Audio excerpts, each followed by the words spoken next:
Barry Gibb, the legendary frontman of the Bee Gees, known for his soaring falsetto, iconic songwriting, and timeless disco hits. But behind the dazzling lights and smooth harmonies lies a man who, like all of us, had his fair share of personal clashes. In this video, we're diving into the top 4 actors that Barry Gibb reportedly couldn't stand. From backstage tensions to media feuds, these surprising names might just shock you. Let's get started. The conflict between Clive Davis and Barry Gibb, creative control, commercial pressure, and clashing visions. The story of Barry Gibb and Clive Davis, two titans of the music industry, is a complex narrative shaped by ambition, artistic integrity, and the often volatile intersection of business and creativity. While both men contributed significantly to the success of the Bee Gees and their broader influence in popular music, their relationship was not without tension. At the heart of their conflict was a fundamental disagreement about artistic direction and autonomy during a pivotal era in both of their careers. Clive Davis, the legendary president of Arista Records, built his reputation on sharp commercial instincts and a hands-on approach with artists. Barry Gibb, as the primary creative force behind the Bee Gees, was deeply protective of the group's musical identity and his own role as a songwriter-producer. Their differing priorities, Davis's emphasis on chart-topping singles versus Gibb's commitment to authenticity, would lead to a series of subtle yet consequential clashes. Their partnership began with great promise.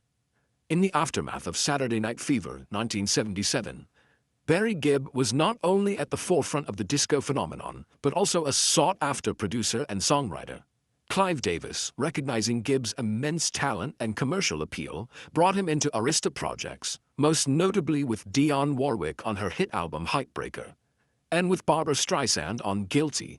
These collaborations were successful and established Barry as a behind-the-scenes powerhouse, furthering Arista's dominance in adult contemporary and pop markets. But as the 1980s unfolded, cracks began to appear. Davis had a clear formula for mainstream success, and often guided artists toward radio-friendly arrangements and production choices. Barry, however, had evolved. After experiencing the boom and backlash of disco, he was seeking a more introspective and artistically fulfilling path, particularly in his solo endeavors. This divergence in vision became a sticking point. Davis reportedly pushed for material that aligned with prevailing trends, while Gibb leaned toward nuanced, emotionally rich compositions that didn't always cater to chart metrics.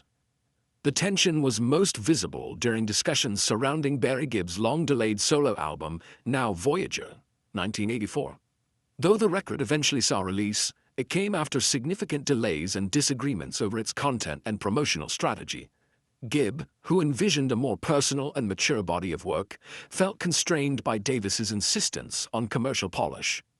At one point, tracks that Gibb favored were reportedly shelved or reworked to better suit Arista's expectations. For Gibb, it felt like creative compromise. For Davis, it was a business necessity. These frustrations weren't confined to Barry's solo work. Even in his roles as producer and co-writer, Gibb sometimes clashed with Davis's executive decisions. Friends and collaborators noted that Barry, while outwardly diplomatic, resented interference in areas where he felt his track record should have earned him more autonomy.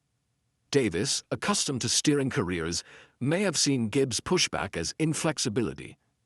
What makes their story particularly notable is how quietly the conflict played out. There were no tabloid feuds or scathing interviews, only a growing sense of creative drift. Barry gradually stepped back from high-profile collaborations under the Arista banner, focusing instead on the Bee Gees' later work and more personally driven projects. Davis continued to build Arista into a pop juggernaut, guiding the careers of Whitney Houston and others. Both remained powerful forces in music, but their paths no longer intersected with the same energy. Despite the differences, public respect between the two never wavered. Barry Gibb has spoken positively of Davis's contributions to music, and Davis has praised Gibb's songwriting genius. Their early collaborations remain highlights in both of their resumes.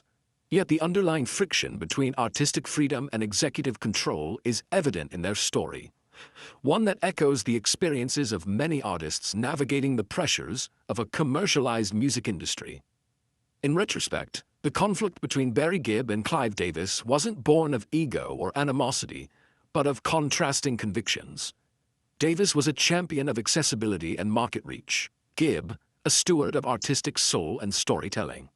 Their relationship is a study in the push and pull between creativity and commerce, and a reminder that even the most fruitful partnerships can fray when visions diverge. Still, what they achieved together, despite those differences, speaks to the power of collaboration, even when it comes at a cost. The conflict between Barbra Streisand and Barry Gibb, a tale of collaboration, creativity, and creative tension. The story of the collaboration between Barbra Streisand and Barry Gibb is not only one of tremendous musical achievement, but also one marked by artistic friction and personality clashes. Though their partnership produced one of the most beloved albums of the early 1980s, the relationship was tested by competing visions, differing working styles, and unspoken frustrations. Their dynamic oscillated between synergy and tension, becoming one of the most challenging and compelling creative pairings in pop music history. From the outset, Streisand and Gibb brought unique strengths to their collaboration. Streisand, already a celebrated vocalist, actress, and director, was known for her emotional precision and technical exactness. Barry Gibb, by contrast, was the master composer, producer, and pop visionary behind the Bee Gees' signature sound. On their 1980 album, Guilty, they combined these forces to great success. Songs like Woman in Love and Guilty showcase Streisand's vocal power and Gibb's melodic craftsmanship. Their chemistry in the studio yielded a commercial and critical triumph, and yet beneath that success lay complexities in their artistic relationship. As their collaboration progressed, creative tension began to surface. Streisand was meticulous, often demanding multiple vocal takes to capture nuance, phrasing, and emotional intensity. Gibb, used to working in a more spontaneous and intuitive way, sometimes found this method frustrating. While he preferred an organic, feel-based recording process, Streisand's approach was precise and controlled. This divergence in techniques led to frequent disagreements over arrangements, phrasing, and mix decisions. Moments when artistic ideals clashed in the name of perfection. The strains became more pronounced during their second collaboration, Guilty Pleasures, 2005. Though their separation of parts, recording in different studios, was partially due to scheduling logistics, insiders speculated that it may also have reflected lingering discomfort between them. While both artists praised each other publicly, the album lacked the ease and emotional intensity of their first project. The spark that once defined their chemistry had dimmed, possibly due to unresolved tensions from prior sessions. Still, public animosity never emerged. Instead, the conflict remained professional, an undercurrent of disagreement rather than outright feud. Streisand continued to refer to Gibb as a genius songwriter. Gibb, in turn, lauded Streisand's vocal authority.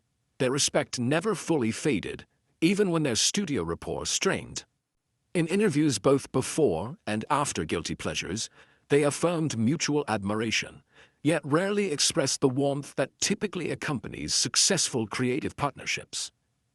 Over time, both artists have reflected on the challenges of working together, acknowledging that their differing temperaments made seamless collaboration rare. Yet they also recognize that these very tensions produced work of depth and complexity. Some have argued that Guilty's emotional resonance stems partly from the creative pressure they exerted on each other, an elegant friction that translated into art. Ultimately, their relationship stands as a reminder that great collaborative efforts are not always harmonious behind the scenes. The story of Streisand and Gibb is not a tale of scores settled, but of two world-class artists wrestling with their visions, learning from tension, and creating music that transcended their differences. In retrospect, the conflict between Barbra Streisand and Barry Gibb serves as a nuanced example of how artistic powerhouses can clash and yet produce enduring art. Their legacy remains intact, not just for the hits they shared, but for the creative friction that gave their music its shape, intensity, and emotional truth. The tension between two titans, Michael Jackson and Barry Gibb. In the glittering realm of music royalty, few names shine as brightly as Michael Jackson and Barry Gibb. The king of pop and the leader of the Bee Gees both carved out legacies that transcended generations and genres. But behind the scenes of fame and fortune, there existed a subtle, unspoken tension between the two. A clash of creative titans, whose mutual respect was occasionally strained by their contrasting styles, egos, and visions for music. Michael Jackson and Barry Gibb first crossed paths in the late 1970s, when disco fever gripped the globe, and both artists were at the peak of their influence. Barry, having just masterminded the soundtrack for Saturday Night Fever, was hailed as the architect of the disco movement. Michael, meanwhile, was preparing to break free from the Motown mold and forge a solo career that would redefine pop music. Their musical worlds overlapped, yet their approaches could not have been more different. Barry was methodical, harmonic, and lyrically rich, while Michael was a perfectionist driven by rhythm, spectacle, and raw emotion. The early signs of friction emerged during discussions of potential collaborations. Rumor has it that Jackson approached Gibb about working together in the early 1980s, intrigued by the Bee Gees' songwriting prowess. But when creative control became a point of contention, the project quietly evaporated. Barry Gibb, known for his leadership over the Bee Gees' compositions, struggled to reconcile his vision with Michael's intense, solitary studio habits. Michael, ever the innovator, found Barry's polished harmonies to be at odds with the gritty, kinetic sound he was crafting on Thriller. Though the two remained publicly cordial, those close to them reported private tensions. Jackson allegedly felt that Gibb underestimated his songwriting capabilities, while Gibb was privately frustrated by what he saw as Jackson's tendency to isolate himself from collaborators. Their mutual admiration never quite overcame the barrier of creative independence. Even their attempted duet, All in Your Name, recorded in the early 2000s, was met with delays, rewrites, and differences in vocal arrangement preferences. Another source of friction was their diverging philosophies on fame. Barry Gibb embraced family unity and longevity in the public eye through the Bee Gees, while Michael Jackson's relationship with fame became increasingly solitary and tumultuous. Their lives, though parallel in success, veered in opposite directions. Gibb prioritized stability and privacy, while Jackson lived through tabloid chaos, lawsuits, and scandal. Barry, though sympathetic, reportedly found it difficult to maintain a close bond with Michael during these darker periods. Despite the rumored tensions, the respect between them endured. After Jackson's untimely death in 2009, Barry Gibb spoke fondly of their final collaboration, calling it a message from Michael to his fans. He mourned not just the loss of a friend, but the silencing of a generational voice. In many ways, their lack of deeper collaboration remains one of music's great what-ifs. Ultimately, the conflict between Michael Jackson and Barry Gibb was less a feud and more a tale of two visionary minds who stood at the summit of their craft. But on separate peaks, their occasional creative clashes were natural, given the magnitude of their talent and the scale of their ambition. In their mutual pursuit of greatness, they sometimes found themselves at odds, not out of malice, but because brilliance rarely bends easily. In retrospect, the tension between Jackson and Gibb serves as a testament to the complexity of artistic collaboration. Even among legends, harmony is never guaranteed, but their music, distinct yet equally iconic, remains an enduring reminder that even the most complicated relationships can produce moments of shared genius. The tension between two legends, Eric Clapton and Barry Gibb. In the vast constellation of musical legends, Eric Clapton and Gibb stand as towering stars, each with an indelible impact on the soundscape of the 20th century.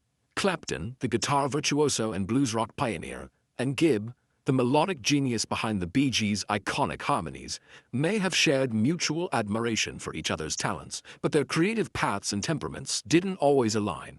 Behind closed doors and subtle public gestures, a quiet but persistent tension simmered between the two, one rooted not in personal animosity, but in clashing artistic philosophies, egos, and visions for what music should mean.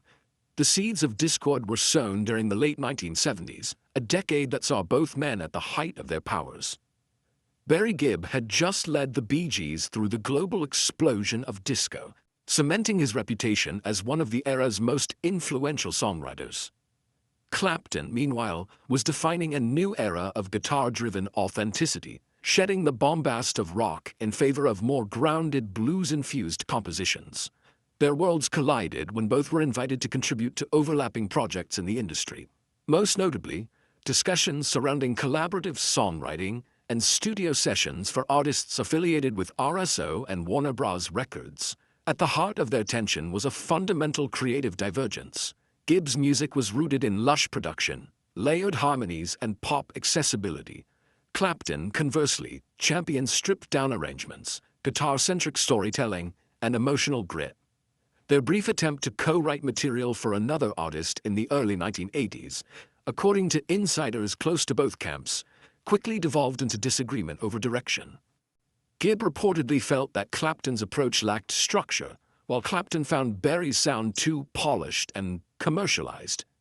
A promising collaboration quietly fell apart. Adding fuel to the fire was Clapton's public distaste for disco during its peak. In interviews, he once lamented the oversaturation of studio-made pop and criticized the genre's lack of soul, remarks that, while not directed at Barry Gibb by name, were unmistakably aimed at the disco scene Gibb had come to define. Gibb, in turn, reportedly felt slighted by such comments, especially as the Bee Gees were battling a critical backlash in the early 1980s, despite their continued songwriting success behind the scenes. Another subtle layer of conflict stemmed from their different relationships with fame and collaboration. Barry Gibb thrived in ensemble creativity, working closely with his brothers and penning hits for other major artists. Clapton, though collaborative at times, was fiercely independent, often retreating into his own creative space and favoring solitude over pop sheen. The two respected each other's legacies, but struggled to find common ground in practice. Despite the undercurrents of discord, both men maintained a respectful distance.